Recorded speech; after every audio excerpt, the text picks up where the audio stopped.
There is a question, is the attitude of Islam to history. And in fact, what we find, the basic attitude is that all history is in fact an Islamic history. That means that all the major figures of history basically are Muslims. From Adam down to our own time. So if the Jews or the Christians are demanding something and basing it on the fact that there was a king called Solomon, or a king called David, or a prophet called Moses, or Jesus, then of course what they are doing, they are saying something which is not true, or in fact they don't know that all these figures were basically Muslim figures. They were, in fact, since the creation of the world there is only one religion, and this is the religion of Islam.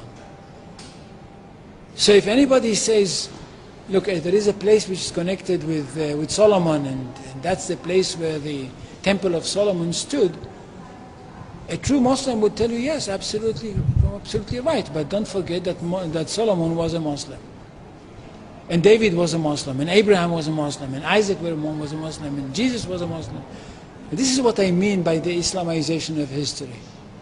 And you can understand that through Islamization of history, you've got Islamization of geography. Anywhere which was connected with these people, or with these prophets, which were all Muslims, becomes a Muslim territory.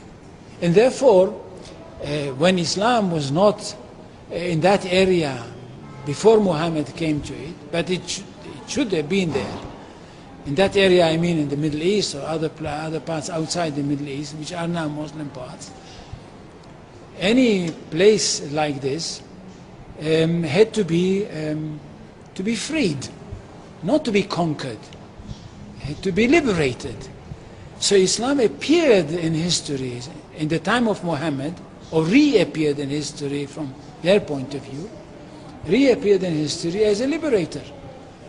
And therefore there is no Islamic occupation. If somebody occupied anything, it would be always somebody else, not the Muslims. So there is no Islamic occupation, there is only Islamic liberation.